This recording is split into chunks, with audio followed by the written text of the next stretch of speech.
And Corby Otis has put together such a good season. We saw her with the Blaze last season, and then the expansion draft, the Cascade grabbed her, and somebody that has a lot of power at the plate, also good speed. She can get down the line quick. That got Otis, so a leadoff base runner for Portland. Mostly Kat Sandercock is going to be down. That's what you saw her throw at Florida State. And when she was at Florida State with their head coach and pitching coach, Lonnie Alameda, she developed a rise ball. Her drop ball is going to be her go-to pitch at 69, 70 miles an hour. She'll spin a rise ball up in the zone, takes a few miles an hour off of that pitch, and then we'll also mix in her changeup at about 54. Here is Megan Grant. First pitch swinging and drives that on the ground into foul territory.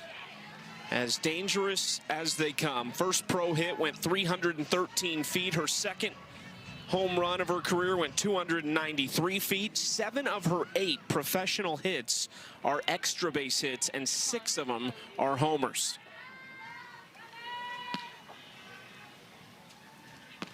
Well, you saw how aggressive she was on that drop ball that was down in the zone, the first pitch of the count. That drop ball was a pitch that she handled very well her senior season at UCLA. She hit drop balls for a .526 average. 13 of her home runs came on drops.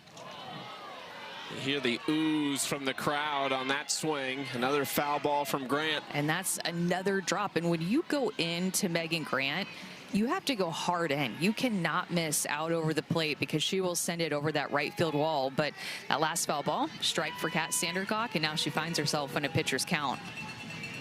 Can she sit Grant down with no damage done? Grant lays off the pitch up. It's 2-2. It's a hitter's park today. The wind blowing straight out for the last 90 minutes and continuing to do so this evening as we get started.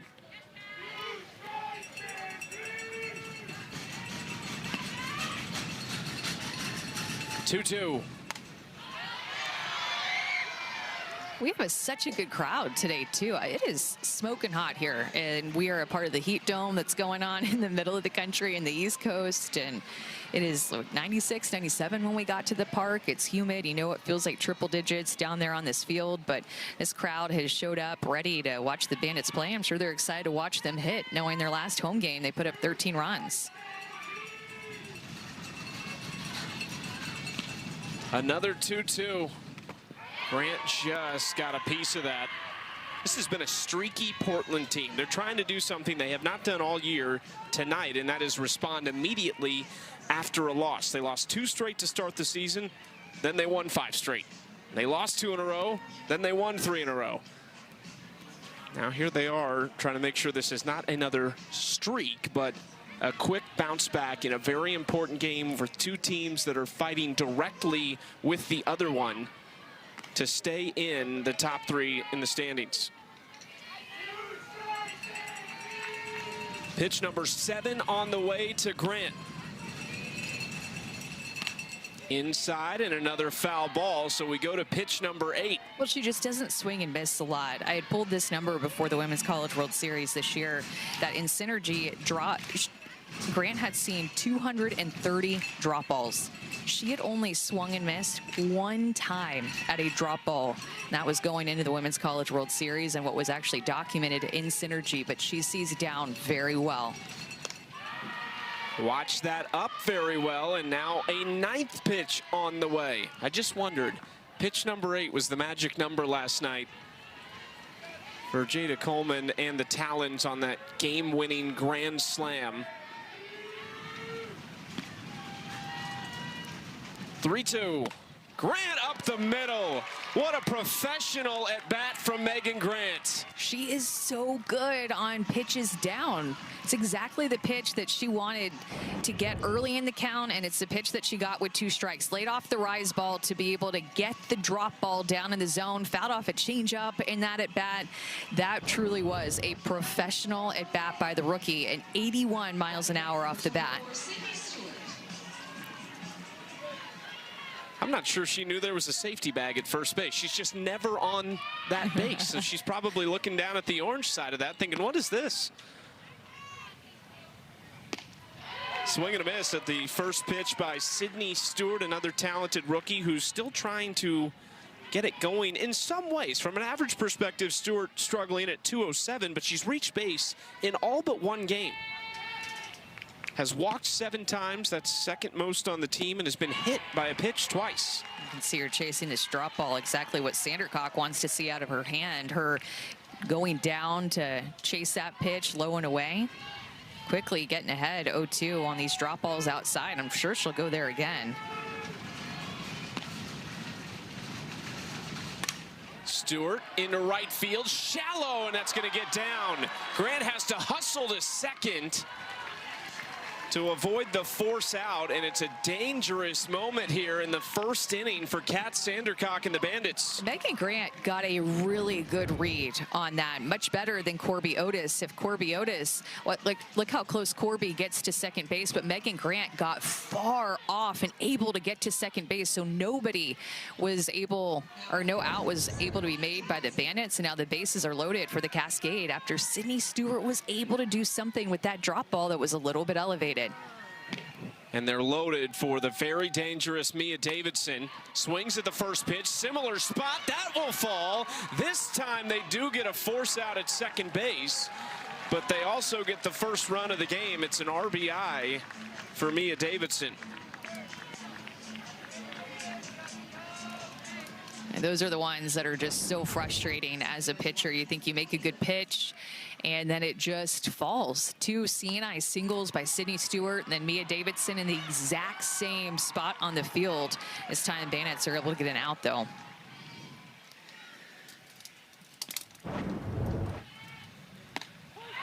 Cahalan didn't fully commit to that pitch and falls behind 0-1.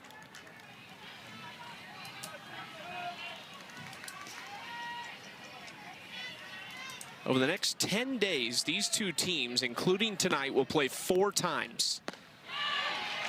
Look at the AUSL standings. The Cascade are in second place. The Bandits are in 4th, but they are separated by just a game and a half.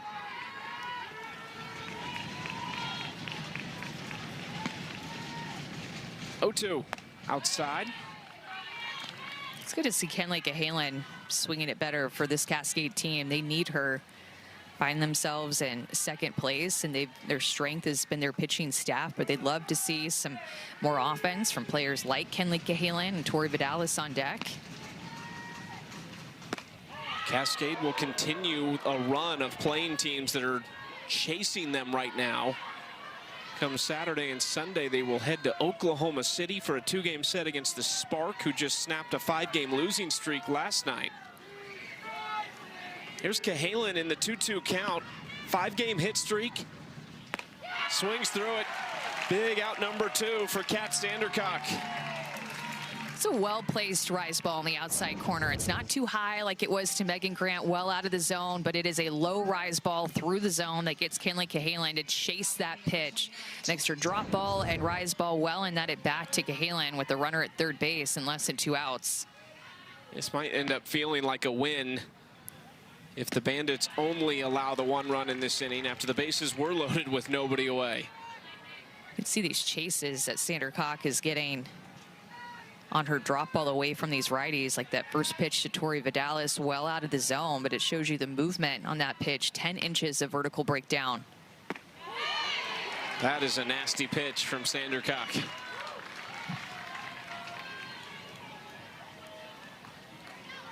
Ahead of Tori Vidalis, 0-2. It's uncharacteristic numbers for Tori this year, hitting just 158. But 4 of her 6 hits are for extra bases.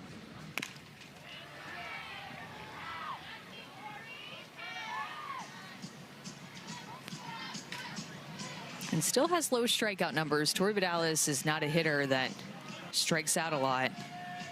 Even at her career at Texas A&M, had more. Have been in starting roles and trying to bounce back after the shortest start of her career against Texas, which went just 2 1/3. She gave up 2 earned and struck out a pair.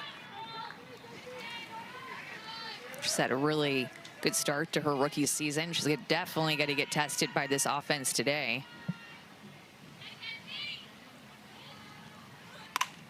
Back up the middle, Skylar Wallace wastes no time. She has been electric since she returned. Just her 5th game back. It's a 5-game hit streak.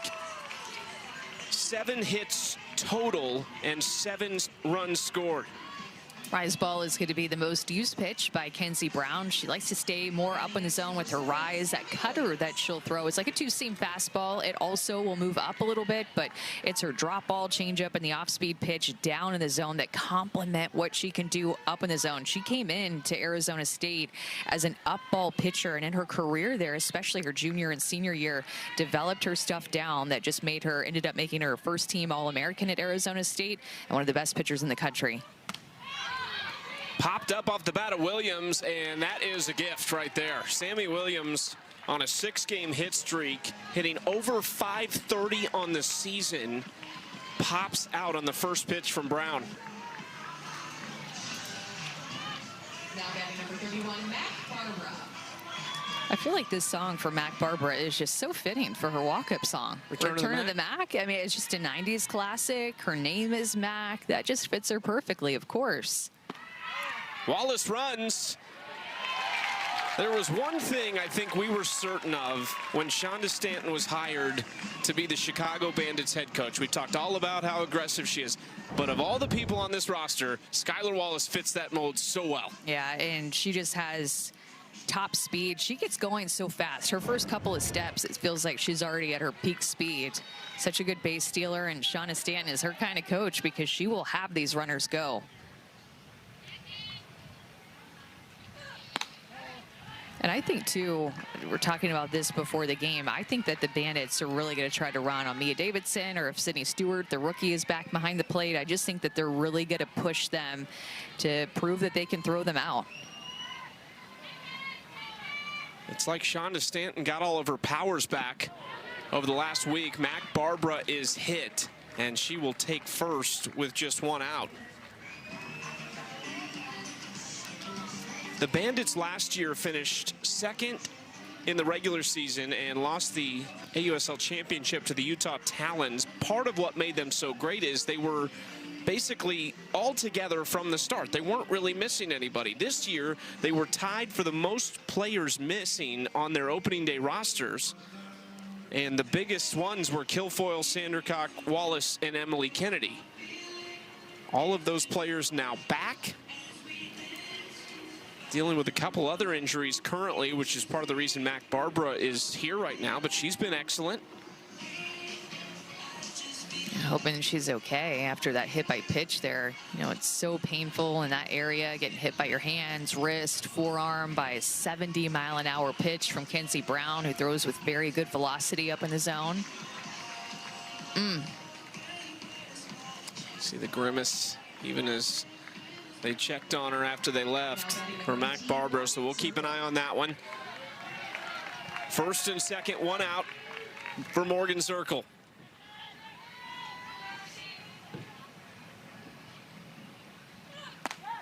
Outside ball 1. By Morgan Zirkle's standards, it's been a little bit of a slower start. She's only hitting .277, which a lot of hitters would gladly take, but after the year she had last year when she hit .420 with 9 doubles and 9 home runs, both of those marks leading the league.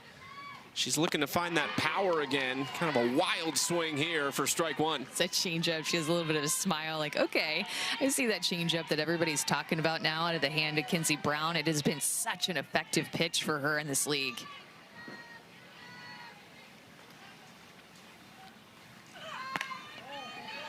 Two and 1.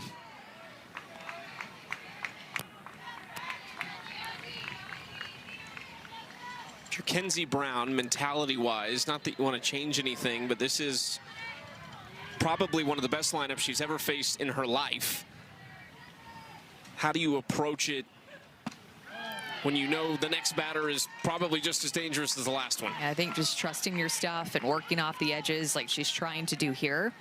Got in trouble with the Skylar Wallace pitch because that pitch missed more over the heart of the plate, and these Bandits will hit that pitch.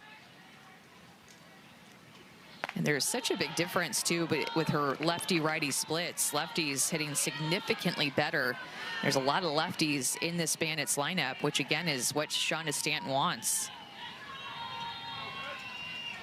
See the splits, 146 against righties, but 7 left-handed hitters. Zirkle into right field, it's down, and that's gonna go to the wall. Zirkle gonna head for third, and Barbara's gonna make it all the way in. Now here comes Zirkle as the ball gets away, and the Bandits score 3.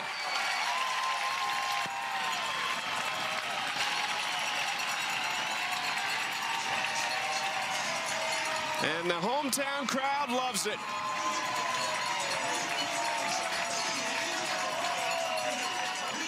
Morgan Zirkle does a nice job of sitting back on an off-speed pitch from Kinsey Brown. It was just 59 miles an hour, but up in the zone, and she punishes it. Megan Grant was playing so shallow. Morgan Zirkle is a player that led the league in home runs last year, and Megan Grant was playing so shallow in right field.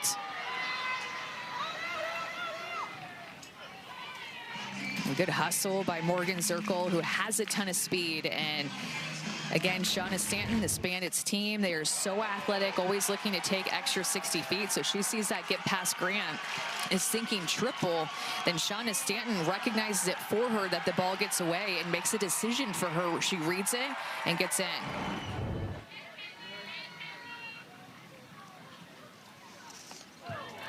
That is up and in and hits Jacopo, who will take first. And Anna has Morgan Zirkle in the dugout. Morgan, quite the response from you guys at bat and you there. What'd you see on that pitch? The only thing she was throwing me for strikes was the changeup, so I knew it was coming again, and thankfully got it through. This dugout was ready for it. It's like they could tell the runs were coming. How much is the energy in this dugout affecting the play out there on the field? So much. Like, we've really came together these last few games, and our offense has exploded, so fun to be a part of it finally. Great. Thanks, Morgan. It's, I think, my favorite part of that highlight of her coming all the way around. When she was headed to third, she never looked back at the ball. Shauna Stanton gave her the go, and I feel like so often players look because you just want to know. But Morgan Zirkle, in the textbook fashion, they have that relationship. They played together. Morgan Zirkle played for Shauna Stanton at Marshall. So the amount of trust that those two have in each other runs deep and decades deep. Shauna Stanton is turning the clock back on Morgan Zirkle because she has 4 stolen bases this year, and she remembers her as a sophomore when she won the Golden Shoe, leading the nation in stolen bases. Does not even look. She tells her to go, and she says, "Yes, ma'am, I'm there." It's funny asking each of them about this situation again, and I think the sentiment from both is that Morgan has more opinions now on how the game is played because she's a coach in her own right. She's just finished up her 3rd year at Marshall as the head coach at her alma mater, and also signed a contract extension after the season.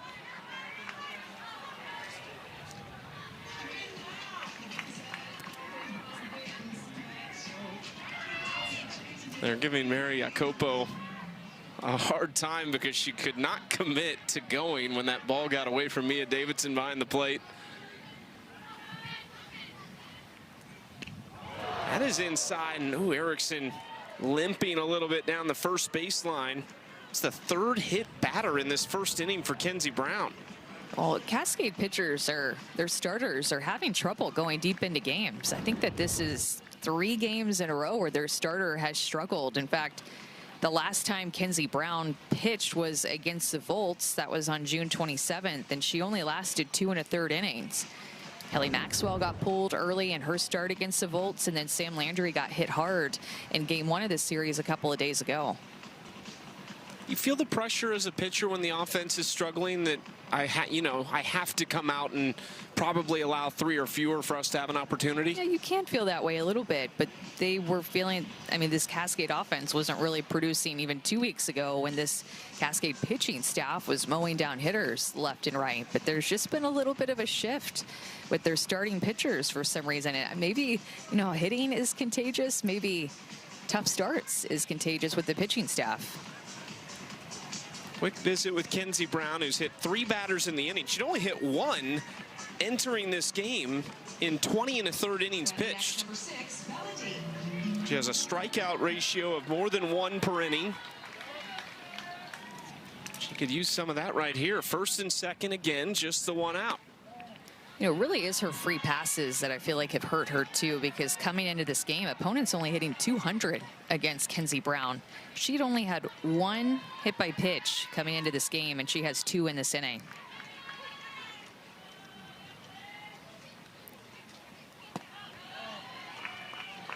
Bella Dayton jumps ahead 2-0. Bella actually had to depart the team after the opening week because she had to go to Prague to play with Team Italy. And then returned and has went right back into the starting lineup. Takes that for strike 1. 3rd-year pro, 2nd year with the Bandits.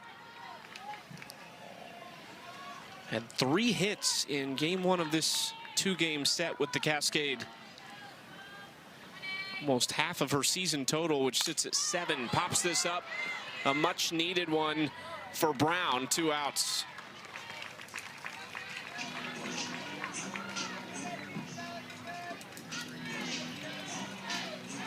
The thing that is tough for this Cascade team is that these runs that they give up, their offense has struggled to score runs. Like, they have the worst batting average in the league. They're scoring the fewest runs per game in the league. So every time that they give up runs, it feels like a mountain to climb with how they've been hitting. Now, at any time, that has a chance to change, and they could turn into maybe the best offense in the league like the Bandits have done the past 3 games. But their offense has just yet to really get going to support their pitchers.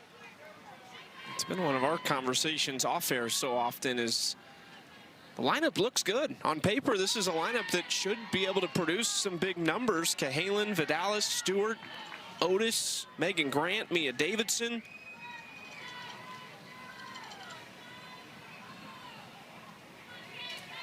Jessica Clements in a 1-1 count, trying to keep it going with 2 outs.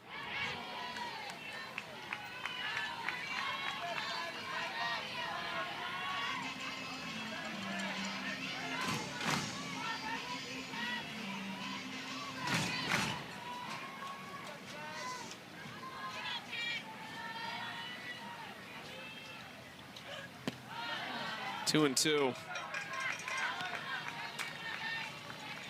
I think one of the most incredible things about the way this year has shaken out is that the Talons are already to that point where you're talking about a magic number for them clinching a spot in the playoffs, and that number is 7 for them.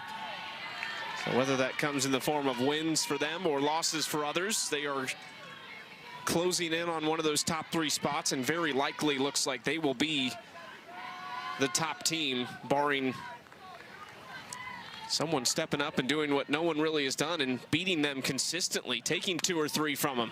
Yeah, they've just been so solid and tough to beat. They've not relinquished a lead, I don't think, at this point this year. Their pitching and defense has been so strong. They've had clutch hitting.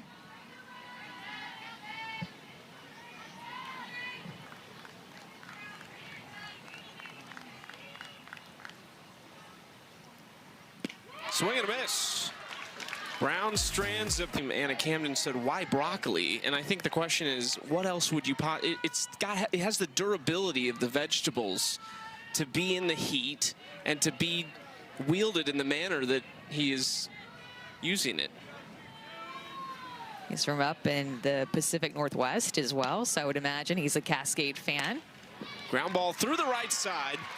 Kennedy Powell trying to get things going at the bottom of this order. 7, 8, 9 here in the 2nd for the Cascade. But he's definitely famous. Like Taryn Kern was telling Skylar Wallace, like, dude, he's been viral. Yeah, he has been.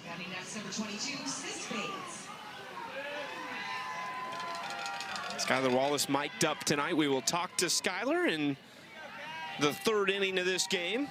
Excited to hear from her. Coming back and just been on fire.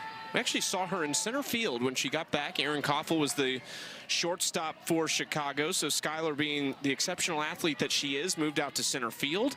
She is back at shortstop. No Erin Koffel in the lineup tonight.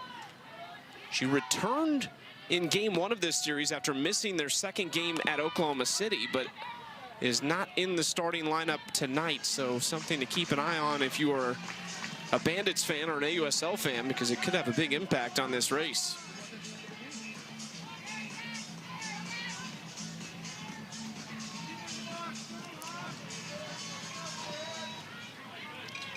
Sis Bates at the plate. There is Aaron Koffel, last year's MVP and hitter of the year. That is outside to Sis.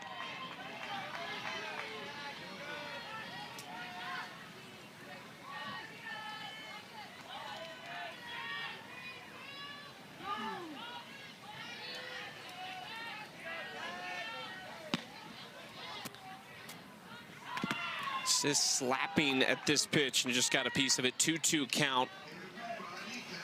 Sis Bates having a decent offensive year. Second best average on the team, hitting .273. Couple hits in the last 2 games. 2 hits last game, both of them triples. Leads them in runs scored, also in triples after the 2.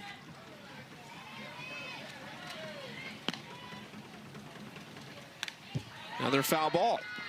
Yeah, this is the second inning, I feel like, is where Cascade scored a lot of runs. It was when they answered back in the second inning as well in game 1. Ended up being a 2-2 game going into the bottom of the second. But then, I mean, Chicago just scored in every inning that they came up to the plate, and Cascade just could not keep up. But Cascade responded in that top of the second inning 2 days ago. Outside, and another quality at bat. That is the one thing. These first 2 frames, we saw Megan Grant with one. Sis Bates now putting together a quality at bat.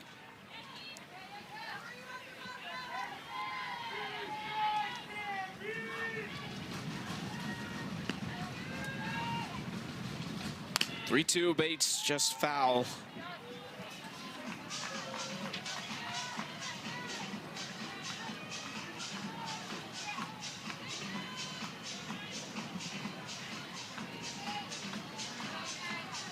What do you feel like has been the missing ingredient for this Cascade offense? They've had their moments, but consistency has been a problem.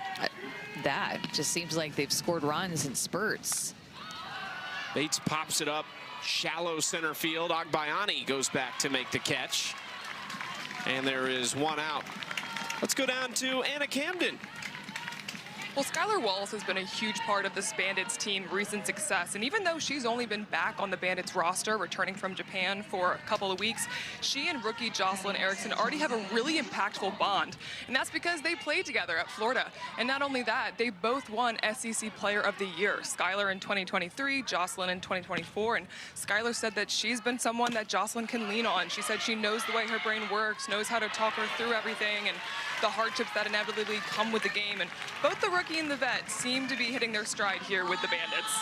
That's a good point, because since Skylar Wallace came back, Jocelyn Erickson has put together a 3-game hit streak. She's 5 for 9 over that span, which is more than half of her hit total for the season. Only had 4 hits before Skylar Wallace arrived from Japan. Yeah, you can definitely tell that Skylar Wallace had been the missing piece from this Bandits team. And Kendra Falby just got out. Corby Otis is up at the plate. Erickson, Wallace all played together at Florida, so a lot of years that they got to know each other, practice together, compete together. A lot of familiarity, the Florida Gators in this game.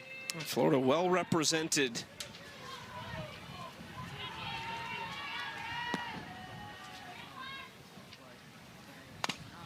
Otis right side. That was a tough one to handle for Erickson. And Otis reaches. The inning continues with runners at the corners and 2 outs.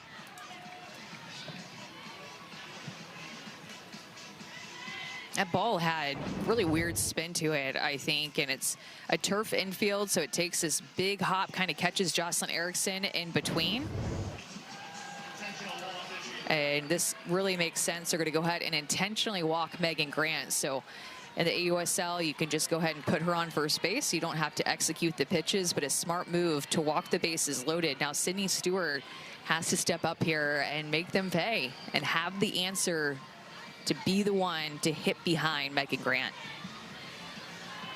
You are walking arguably the best hitter in the college game this past season, broke the single season home run record with 42 to get to a first-team All-American and the Big 12 Player of the Year in Sydney Stewart. But this has been another talking point for us on this team. Who is the protector of Megan Grant? Who is the Jordan Woolery in this situation? They have not yet found it, but it's a big opportunity for Stewart to inject a little fear into this type of decision making. She needs to be ready for a drop ball outside going up against Kat Sandercock. She should be looking for that pitch. Goes with a drop ball inside, maybe just to get her off the outside corner. That's how she threw her in her first at bat.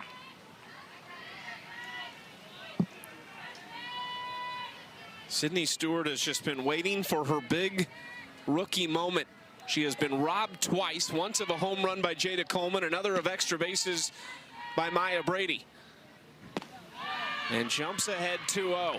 It's a great take to not be so paranoid and worried about that pitch that she saw in her first at bat and end up chasing it, but still to make Sandercock bring that drop ball up in the zone.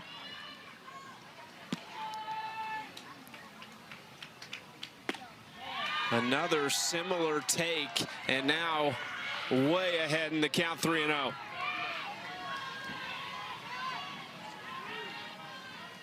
Big 12 Player of the Year and the batting champion as a senior at Arizona. Back-to-back All-American nods, hit 36 home runs in the last 2 seasons there. Takes strike one.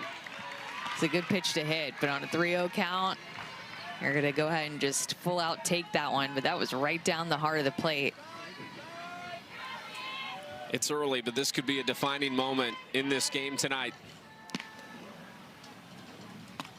Stewart takes strike two.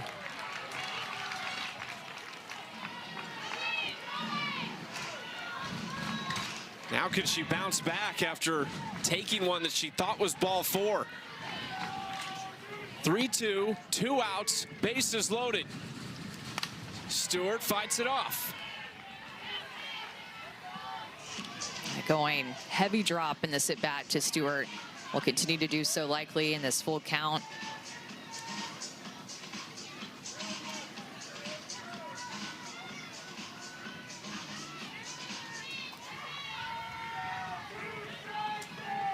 Another 3-2.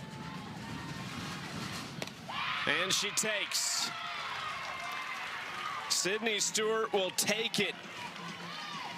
They have really been having good at-bats against Kat Sandercock. That one never even really started as a strike, so easy take for Sydney Stewart as she ended up actually going to that rise ball instead of going down with her drop ball, just trying to mix things up. But good takes in that at-bat by Sydney Stewart to work the count and put pressure on Sandercock.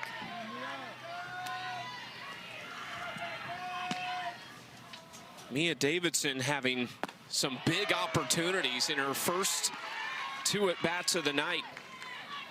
Had an RBI on what would always be a base hit, except they got a force out, so it ended up being a fielder's choice on her kind of blooper out into right field. I need to adjust my scorecard. Thank you for telling me. It's a tricky one. It's frustrating as a hitter. She's probably thinking, well, I'll take it. I needed one to fall. Mia just 1 for 13 and limit. If you're going to miss her, it was at least timely to get Skylar Wallace back. Strike 1 to Wallace, back to the top of the order.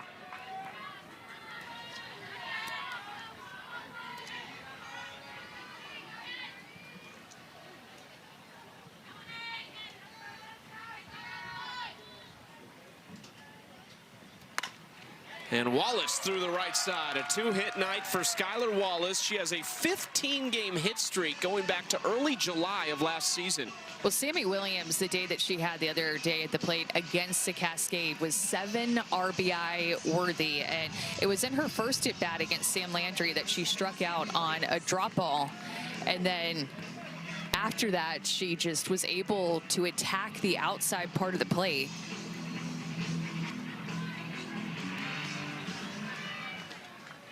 She popped out on 1 pitch in her first at bat against Kenzie Brown.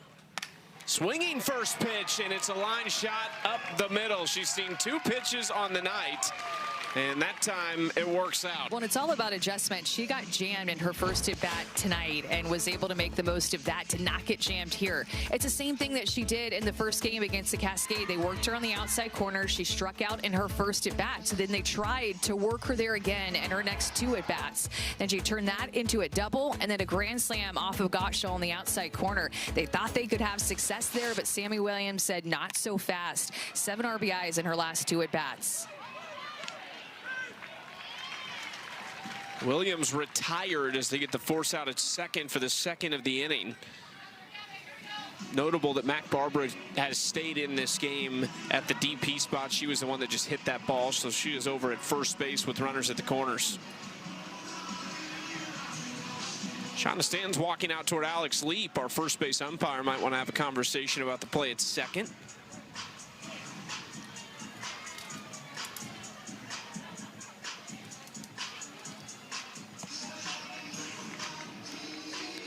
See what Alex has to say.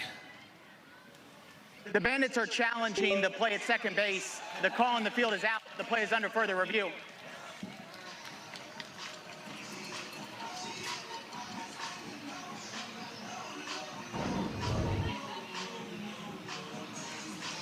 See if Cahalan keeps her foot on the bag, and she might have been off. Tries to drag her toe on the backside of the bag. I don't know, you know, it seems like right there she could potentially be on the bag. This is going to be a very tough one for this review process. Oh. I think this was a combination of Sammy Williams confirming what Shonda Stanton thought she might have seen after at that review. play. The call on the field has changed. The runner is safe. This is Chicago's first challenge with 1 remaining.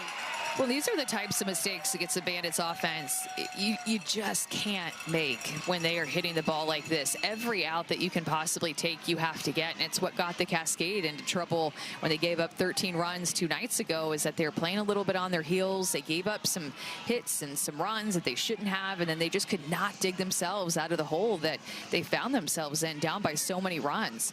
And especially with where Chicago is at in their order in the middle, with Morgan Zirkle coming up, who had the most home runs in the league last season. Morgan Zirkle, 9 of them a year ago, just 1 this season. She was one of their 5 protects in the expansion draft in the offseason, with the Spark and the Cascade joining. She's on a 3-game hit streak. There's actually already made it 4 tonight with that triple earlier that she ended up scoring on because of an error. Taryn Kern will run over at first base. And it's Zirkle against Brown.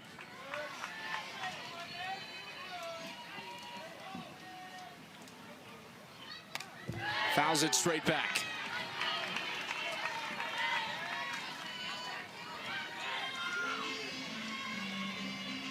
Morgan Zirkle set a career high in home runs with 9, led the league. Then she went back to Marshall. They set a program record with home runs this year. They had the Conference Player of the Year, Sydney Burko. Zirkle gets a contract extension after leading them back to the postseason for the first time since she was a senior, playing for Shonda Stanton back in 2017 as an All-American. And then who is waiting for her in the pro game but her former head coach at Marshall, Shonda Stanton.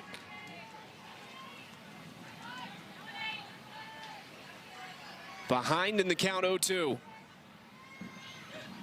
Zirkle into left field this time. Power to both sides. And that is going to clear the bases. Or will it? A great throw in, and they retire Kern. So it's 2 RBIs for Zirkle on the double. It was a great relay in from left field. A lot of damage done regardless, but Portland hoping this is only 2 and not 3. Well, these outfielders for Cascade just continue to play so shallow. So these balls that are well hit, well struck by Chicago's bats are getting by these outfielders, leading to additional extra bases and runs scored. I have a clean out at the plate. Well, do you think we should change it? If not, they want to review it. I wouldn't change anything from looking at the line. Okay. She went to where the ball was through. Right. Shonda Stanton immediately came in. She was asking about obstruction. Okay. Then they want to review it. Okay. Right. They're going to look at it. Okay. That's what we said. That's what we said.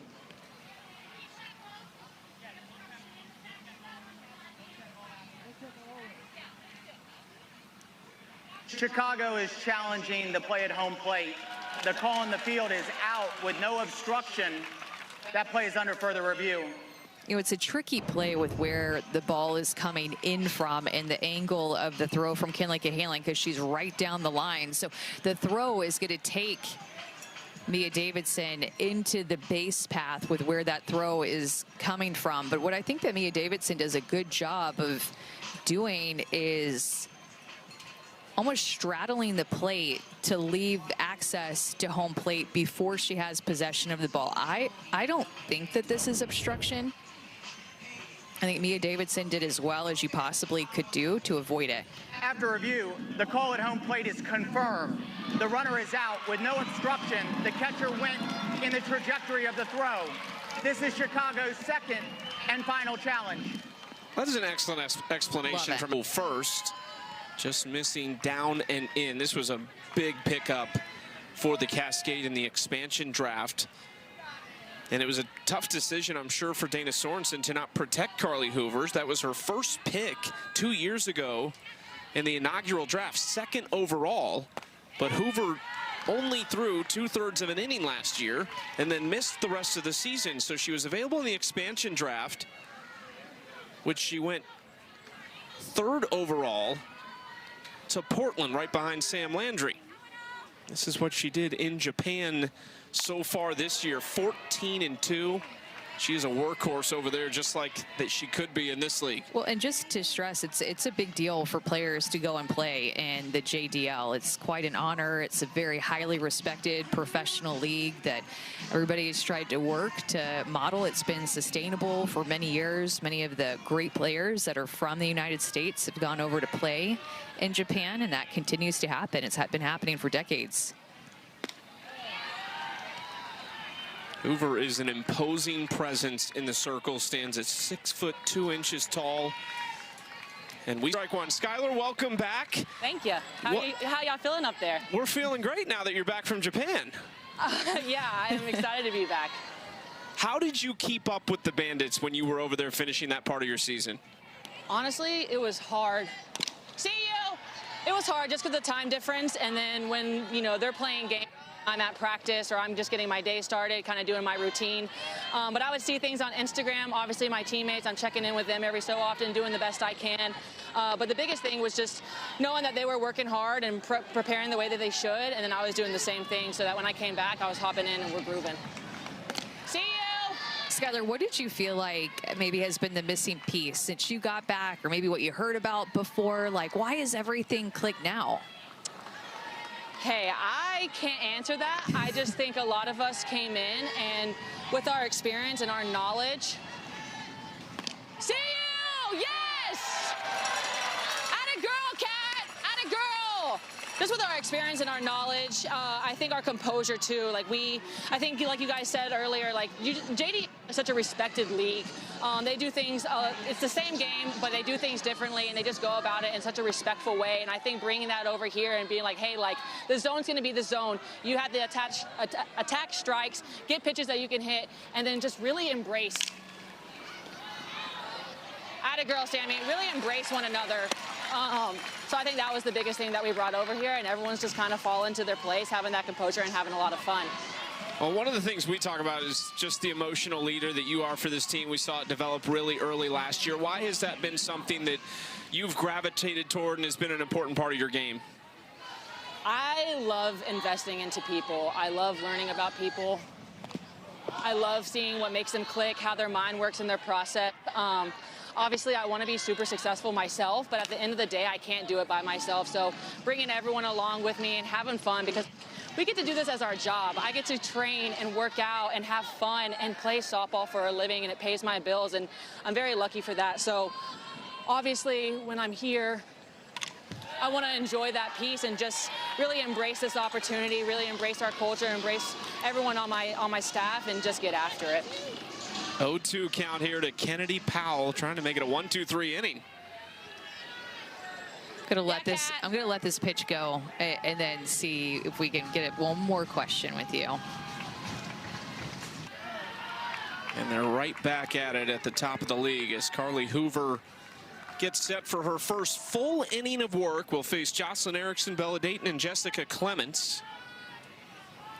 But we've seen an at-bat like that from Jada Coleman for many years. It's how she won 4 national championships at Oklahoma with that rest of that senior class that were just so instrumental in their success and going back to back to back to back at OU.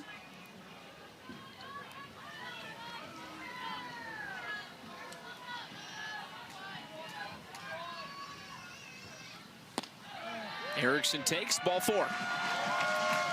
Sunday, an AUSL doubleheader. First up, the Volts face the Bandits at 1 Eastern on ESPN2. Then it's the Cascade taking on the Spark at 9 on ESPN. That is going to wrap up Women's Sports Sunday. Actually, can't wait after the Fever Aces game. Catch those live and stream every inning on the ESPN app.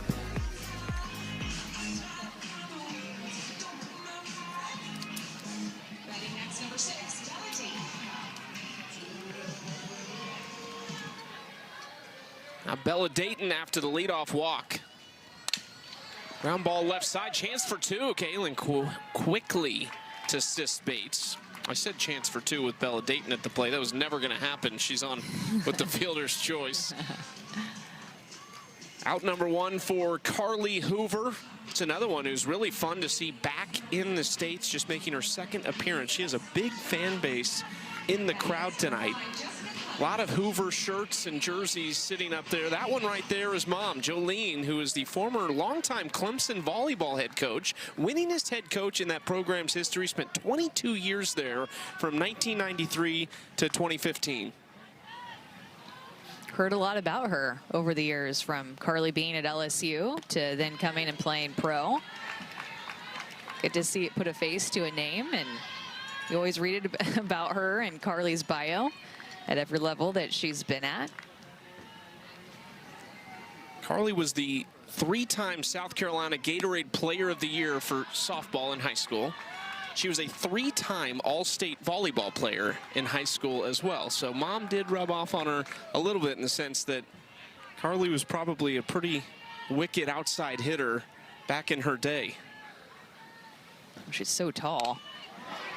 Bunt down the third base line. That is a very nicely placed bunt by Jessica Clements. And this is how the bottom of the Bandits lineup can beat you and find different ways to get on. We saw Bella Dayton in game 1 do this a couple of times, lay down a beautiful drag bunt, use her speed to get down the line, and now Jessica Clements does it. Catches Kennedy Powell a little bit back, and now Ilana Agbayani will step up to the plate, and she's somebody as well that has speed in a short game. So again, a balanced Bandits lineup with this power and speed.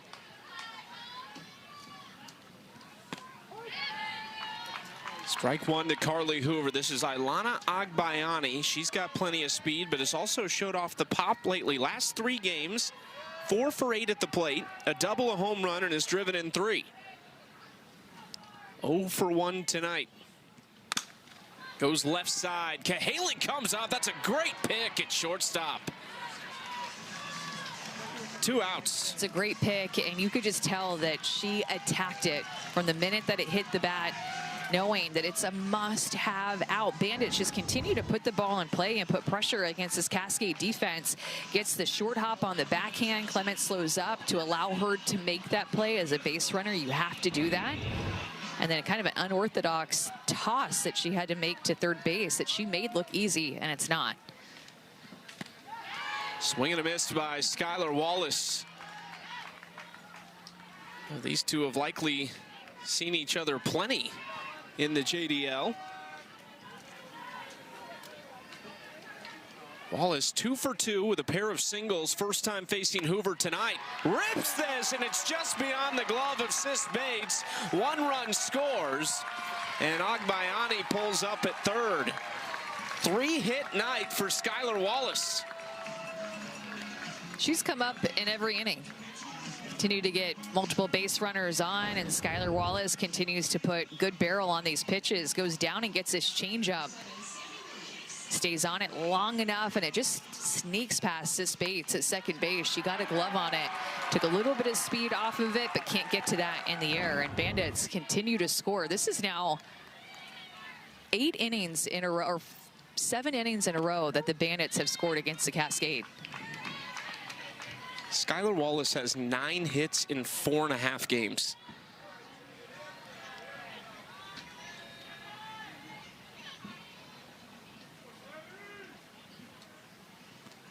And back to your point of the scoring against the Cascade, going back the last 3 games, this one and the last 2, after 2 innings, in each of those games, the Bandits had scored 5 runs. First 2 innings, exactly 5 runs, 3 straight games in the first 2 innings.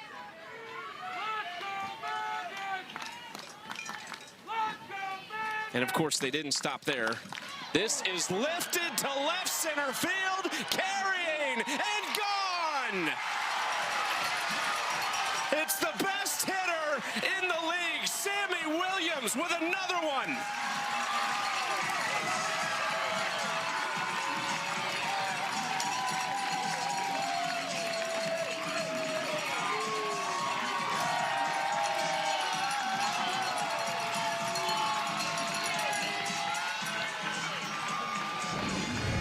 Sammy Williams has just been identifying pitches so well. This is right down Broadway for her, and she doesn't miss. That's the thing about her at-bats this year. She is attacking mistakes, finding good pitches to hit in her at-bats, and she is getting on time. 70 miles an hour. Sammy Williams is right on time with that pitch, and she just does it again. A 3-run home run for Sammy Williams. She has 20 home runs in the last 7 games, and she is with Anna. Sammy, you in this offense just cannot be stopped. What is working so well for you and your team? I think for me, I talked about this a little bit yesterday, just like even when I'm down an account, knowing that I can get my barrel to any ball and staying on the offensive mindset. So I think in between, we're talking about the pitcher and what they're throwing and just trying to be in that relaxed mindset. We see that team celebration one more time. Thanks, Sammy. Sammy Williams is going to start traveling with that hat. 6th home run of the year. 10 RBIs in 2 games against Portland.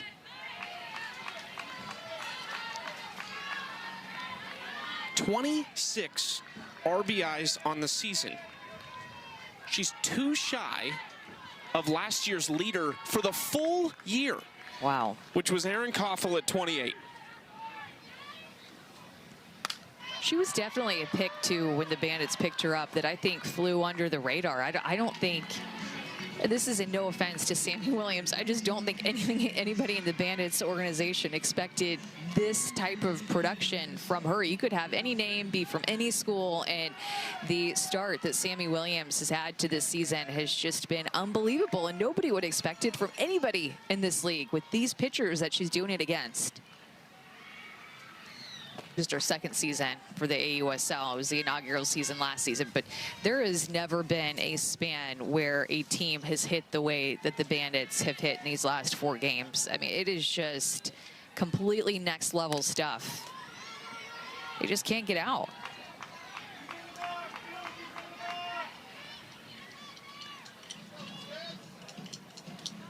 They have scored 44 runs in not even 4 games, 3.5 games. 2 of those were run rules, so take out 4 more innings that they haven't had to play. And they are on pace for another one tonight. Sis Bates grounds it to the right side. Taryn Kern has entered the game at first base. Sunday at noon Eastern, it's Boston Legacy taking on Bay FC in the NWSL, presented by Ally. Watch it live on ESPN, and you can catch it on the ESPN app. Great time to be a soccer fan in the United States, in North America. It's a great time to be a soccer fan. The Louisville team was on my flight the other day. One pitch ground out for Falby. Did you get any tips? No tips. Just thought it was cool. Were you? Did you play any soccer growing up? No soccer for me. Not one bit.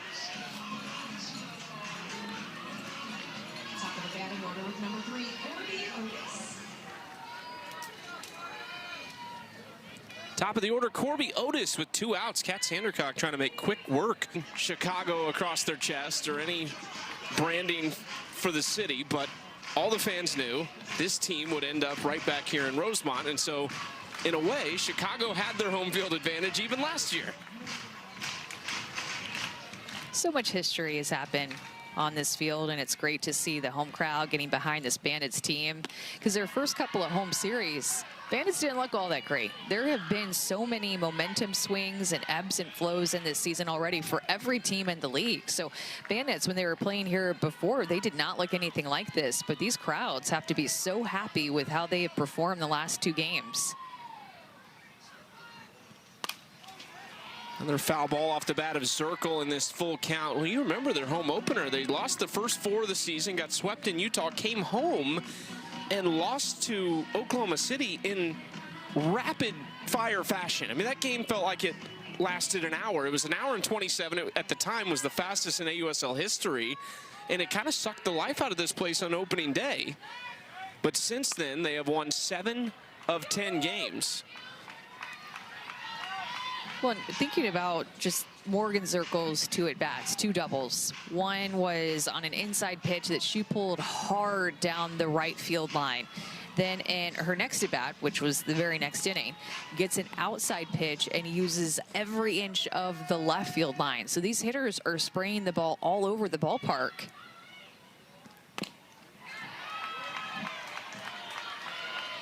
And then that, which is making it extremely difficult for a pitcher, even on a good pitch, to retire them easily. And I mean, quite frankly, I feel like they should be up by more than 7 runs. I don't know. This game just seems to have been dominated at this point by the Bandits offense, and I'm actually surprised that they're only up by 7. Slow roller right side. Vidalis, not a chance. 3rd hit of the game for Morgan Zirkle.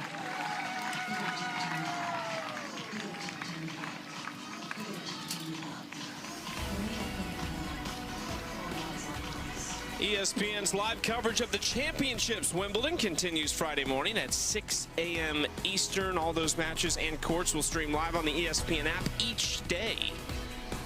Number 1, Yannick Sinner will play actually an American tomorrow in Brooksby. Tommy Paul will be in action tomorrow. Novak Djokovic and Coco Gauff plays tomorrow as well. So the Stars faring a bit better here in Wimbledon than they did at the French Open. That is a really big day. Pegula plays tomorrow as well. She's an American, and Naomi Osaka. Can't wait to watch. Also got the return of Serena, which is awesome for not just tennis fans, but sports fans. I mean, what an iconic athlete. 0-2 count to Mary Jacopo. In the air, in foul territory, Vidalis cannot quite run it down. So we've shown you all the numbers. The Bandits averaging over 2 runs per inning in this last 3.5 games. 44 runs scored total. They are doing it in 2 of those 4 games. The reigning MVP has not played, and that is Erin Koffel. She does not play again tonight.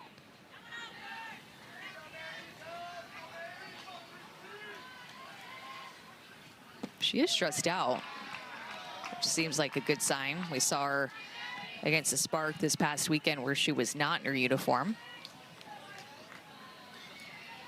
That's what she did last year. This year, hitting .375, 5 doubles, a home run. She's walked 14 times this year. So the MVP, everybody knows when she's in the building because you're not pitching to her much.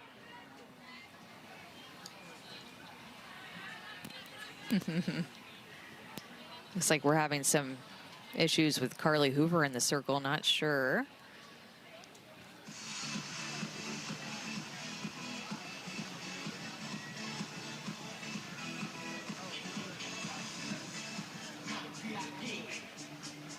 Well, it was 94 at first pitch.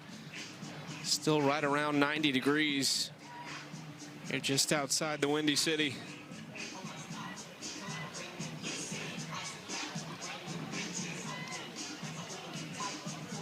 Yeah, she has a good relationship with Mia Davidson back behind the plate. Portland goes to Oklahoma City for the 4th of July matchup, and then game 2 of that will be Sunday night on Women's Sports Sunday after the Fever and Aces on ESPN. Strikeout number 3 for Hoover.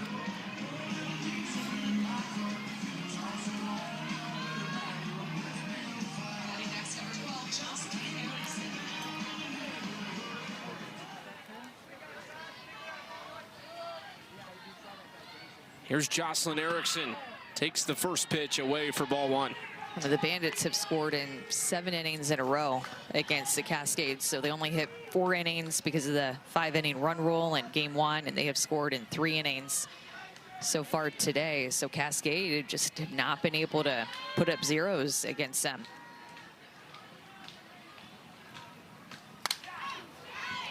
Have scored at least 1 run in 15 of the last 20 innings.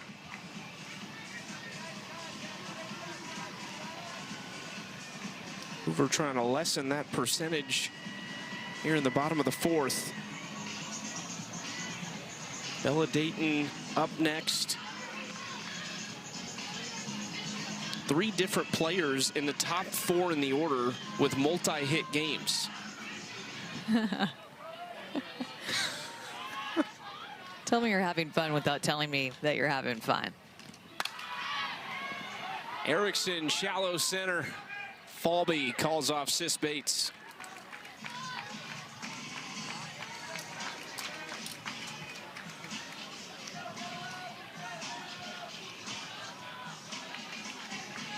Analysis overall of Portland right now and kind of where they are. They're in a good spot in the standings as far as they're right in the thick of it and kind of a 4-team hunt.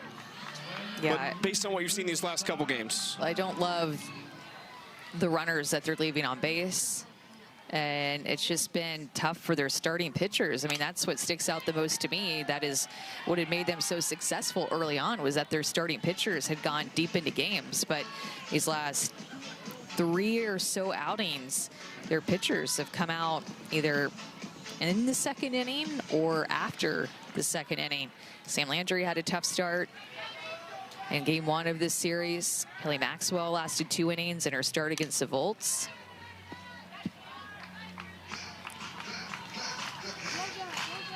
So I just think it's been a tough series for them after playing well against Texas, where it looked like their offense was actually going to have a breakthrough series. They hit 3 home runs in the 7th inning and a come-from-behind win against Rachel Garcia in the Volts at Dell Diamond. It kind of seemed like their offense was going to take off after that, but not been able to have much run support here. Still time left. But when they play the Spark this weekend, it's just 2 games between them and Oklahoma City. That'll start Saturday. It feels like there's going to be a little desperation for maybe both of those teams. Portland desperate to just figure some things out. And Oklahoma City knows that they have to beat them to try and run them down in the standings. I think just figuring out your starting pitchers maybe, or mixing things up. Peyton Gottschall out of the bullpen has been really good. Carly Hoover has been really good. She's given up some runs here, but her first outing was basically lights out. So just trying to see who are going to be our game 1, game 2 starters, who's going to be continued to be best in relief. But I don't know, maybe mix some things up. Give Carly Hoover a start this weekend against the Spark.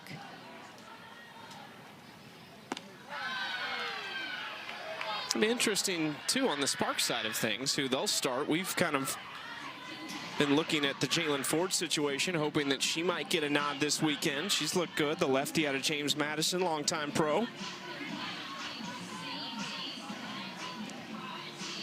Hard to believe that's the first ball of this at bat for Bella Dayton. She just keeps fouling pitches off.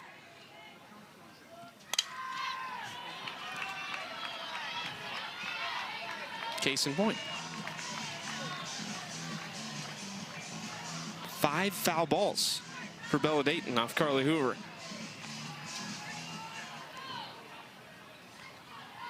Is there a hitter for you when you were pitching that comes to mind as like, man, she's just so hard to get out? Calista Balco at Arizona hit 3 home runs off of me in 1 game, and that about did me in. Oh no, is she all right?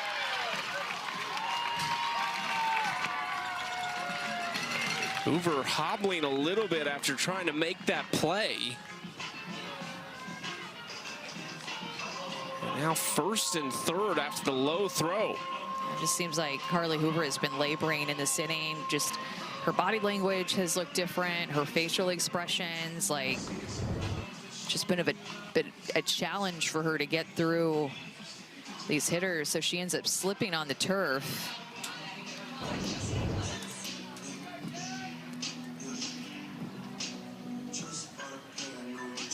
It will go down as a single for Bella Dayton.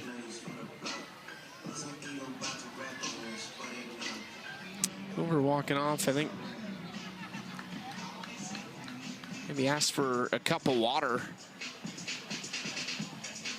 It's been a long half inning so far, and we mentioned the temperature, 89 degrees still here in Rosemont.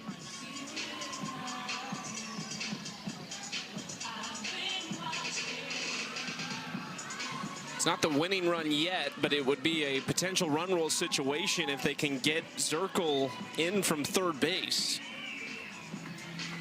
Feels like forever ago that Morgan Zirkle had an infield single in this inning. Kelly Maxwell out in the bullpen. Portland would like for this, at least for Hoover to get through this batter and get out of the inning. It's Jessica Clements outside, ball 1. Yeah, you can just tell it's hot out there, looking at even the base runners who've been, like Morgan Zirkle, who's been on the bases for this whole inning, just trying to breathe through it and catch her breath. Clements shows bunt. Dayton again trying to tempt Mia Davidson into a throw, but Davidson, understanding the situation, is not going to take any chances on letting Morgan Zirkle come in.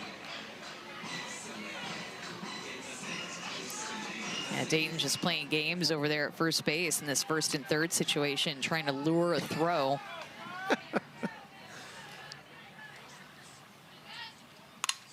Clements into left field. You won't keep Zirkle from scoring on that. And the Bandits have Portland in run rule territory yet again.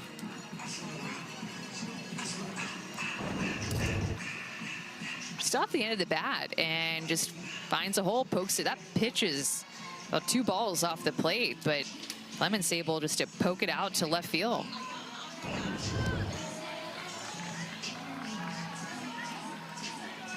Two-hit night for Jessica Clements now. Every batter in the order for Chicago has reached at least once. Runner goes. Matchup coming up on Sunday at 7 Eastern. Indiana goes to Las Vegas to take on the Aces. Catch it live on ESPN and Disney+. You can watch it there. You can stream it on the ESPN app. That's part of Women's Sports Sundays, and we are so thrilled that we will have the Late Show at 9 Eastern in Oklahoma City, Cascade Spark right after it. Caitlin Clark day to day. Yeah, I was going to say, I wonder what the update is on Caitlin Clark for that game.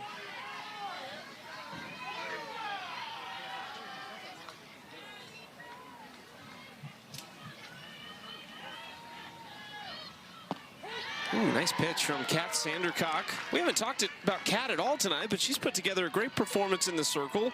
And while Portland is frustrated, they've left some runners on base in some appetizing situations. Sandercock has not allowed them to capitalize. Stewart to left field and gone. For the first time in her career, Sydney Stewart touches them all.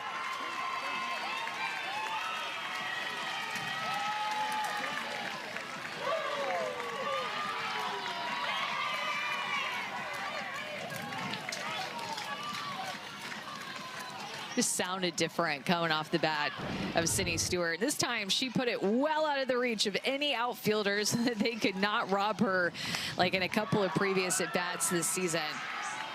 234 feet off of a rise ball, and that is her first professional career home run.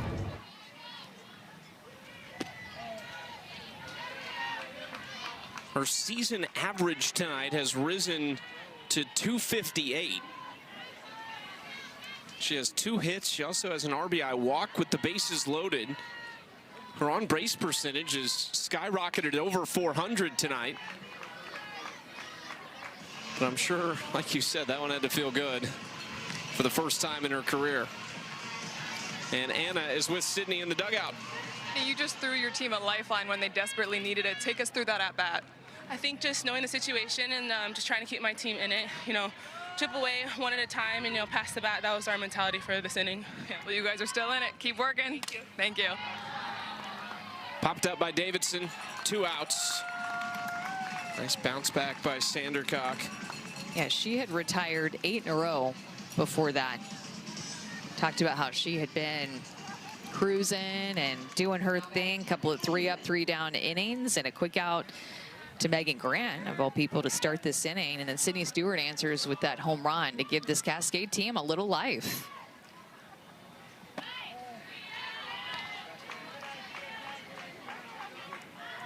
Stewart's one of the big bats that could change the outlook of this offense. Kenley Cahalan is another one who is 0 for 2 tonight. Trying to extend a 5-game hit streak here in what could be her final at bat of the evening.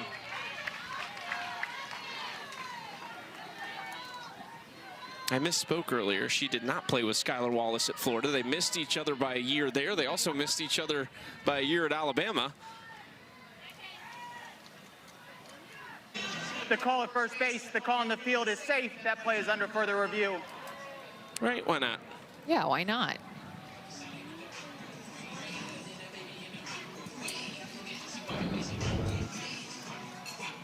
Let's see.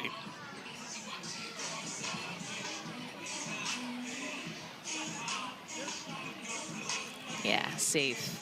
So, by the way, in these 2 games against Cascade, Bella Dayton has laid down 2 bunt singles. Jessica Clemens has laid down 1, and Agbayani has laid down 1. After review, the call on the field is confirmed. The runner is safe. This is the Cascades' first challenge with 1 remaining. That is 4 bunt singles. As if it didn't hurt enough, these extra base hits and what they do with runners in scoring position. The bottom of the lineup has been using their speed and athleticism in a way that's been getting on base too. It's just all coming together for this team right now. They are facing a new pitcher, the lefty Kelly Maxwell. This is hit through the left side. Skylar Wallace has 4 hits tonight. Agbayani's into 3rd, Wallace is into 2nd, and Chicago's relentless offense continues.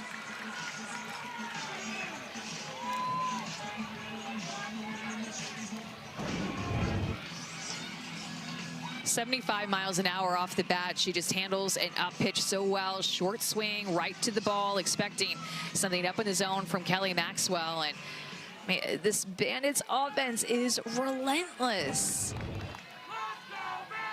And here is Sammy Williams. 10 RBIs in 2 games against Portland. They've not even played 5 full innings yet. And Williams has 2 more on the pond. Jumps ahead 2-0. And you know Cascade will be happy not to see Sammy Williams this weekend in Oklahoma City when they take on the Spark because of what she has done to them. Front runner for hitter of the year in the league. Into foul territory.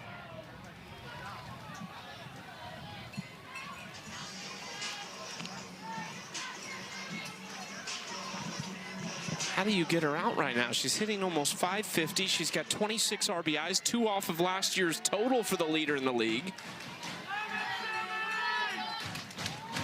She could go over that number right here.